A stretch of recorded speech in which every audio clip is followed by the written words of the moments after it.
Bingo! FGS. OP! Yo, salut mes humains, c'est OP, j'espère que vous allez bien et bienvenue sur ma chaîne YouTube. Content de vous retrouver pour cette petite vidéo Mercato Actualité Paris Saint-Germain, mais aussi avant toute chose, l'avant-match. Oui, demain nous allons jouer contre le Urawa Reds Diamonds. C'est notre troisième match de préparation, le troisième match amical. Mais avant toute chose, on s'abonne à la chaîne si ce n'est toujours pas fait. La petite clochette à côté, on clique dessus pour les notifications, le référencement et on est carré.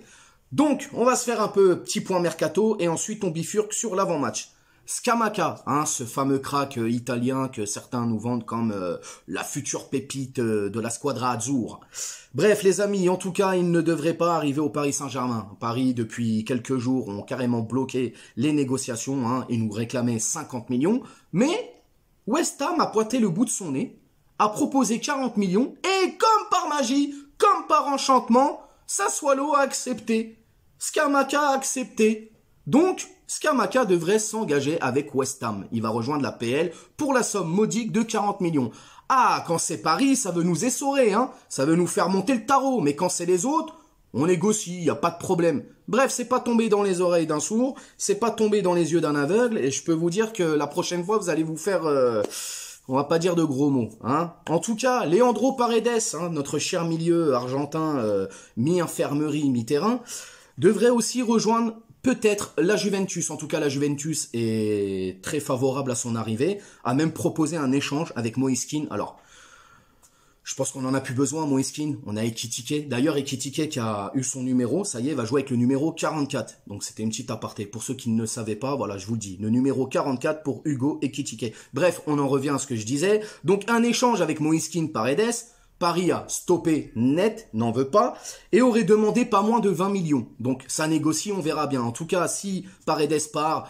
moi, il va pas me manquer personnellement. Et puis, ça fera un petit trou au milieu. Donc, on pourra combler ça avec une arrivée. Et il y aura un peu de sous-sous qui vont rentrer. Parce que là, je vous dis, niveau finance, c'est un peu complicado. Bref, sinon, accord entre l'AS Roma et Wijnaldum. Wijnaldum a signifié au Paris Saint-Germain qu'il voulait quitter le PSG cet été pour rebondir à l'AS Roma. Mourinho pense qu'il peut le relancer. D'ailleurs, je crois que même Mourinho est intéressé aussi pour la venue d'Icardi. Icardi qui a quand même dit qu'il voulait pas partir du club. Monsieur se sent bien. Il ne veut pas laisser son salaire de 12 millions.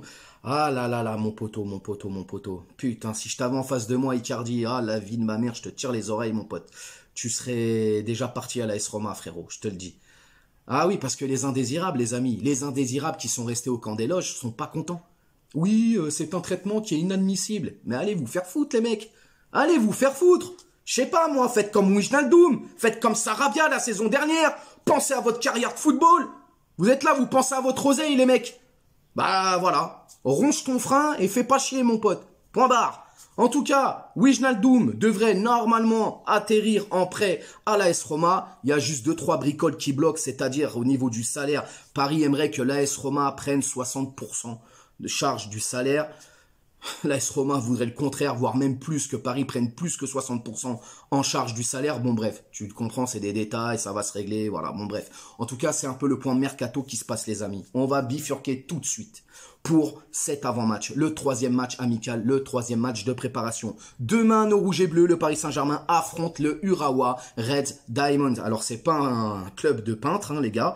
Vous l'avez vu contre le Kawasaki Frontale, ça n'a pas été facile. Demain, c'est une belle équipe aussi qu'on va affronter. Alors, à midi, cette fois-ci, les gars, l'heure à midi, toujours sur beIN Sport 2, les amis. Et c'est au Saitama Stadium.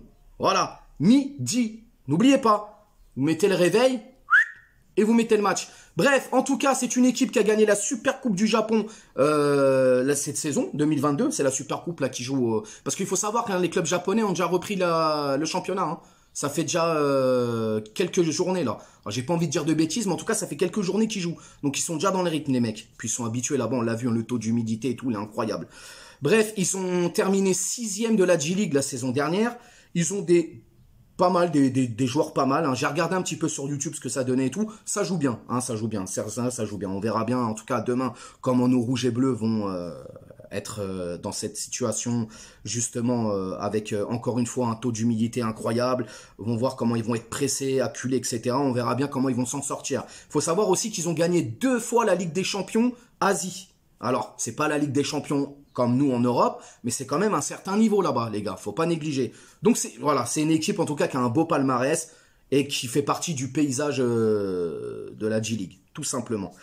Ils ont un Danois qui s'appelle Kasper Janker, je crois, qui est l'un de leurs meilleurs buteurs. C'est l'attaquant, en tout cas, il est très bon. J'ai vu quelques images, il a l'air très bon. Et ils ont aussi acheté, pour cette saison, Brian Linsen. Alors, je sais pas si ça vous dit quelque chose. C'est un Hollandais et il jouait au Feyenoord Rotterdam la saison dernière. Feyenoord Rotterdam, voilà, je le dis bien. Donc voilà les amis, on verra bien ce qui se passe. J'espère qu'il y aura un peu plus d'animation. D'ailleurs, on va se faire la compo tout de suite.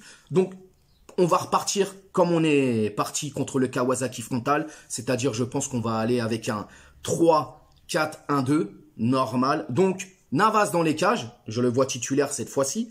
Ramos qui devrait alterner avec Marquinhos parce qu'on l'a vu, frérot, on s'est mangé des soufflantes. Quand Marquinhos, justement, lui qui était au centre, Ramos qui montait côté droit, on se mangeait des soufflantes par Marquinhos.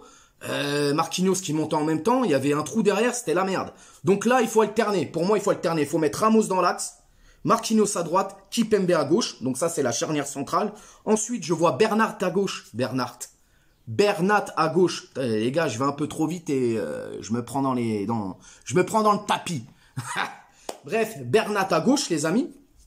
Hakimi devrait rester à droite. Pour le milieu de terrain, Vitinha ne devrait pas commencer ce match. Alors je vois Paredes et Verratti. Et si Paredes ne joue pas par rapport à son départ ou je ne sais quoi, ça sera peut-être Ghana, sûrement même. En tout cas, moi je vois Paredes, Verratti pour le milieu. Messi en numéro 10, les gars. Et pour l'attaque, ce sera Neymar en faux 9 et Mbappé en pointe numéro 9. Donc voilà, je répète, Navas, Ramos dans l'axe, Marquinhos à droite, Kimpembe à gauche, Paredes, Verratti au milieu, piston droit, Hakimi, piston gauche, Bernat et l'attaque Messi en 10 avec Neymar et Mbappé. Donc voilà. Le score. Je vais dire un petit 3-1. Voilà, un petit 3-1 pour nous. Je vois Messi comme buteur, Ramos et Mbappé. J'aimerais bien qu'Mbappé marque.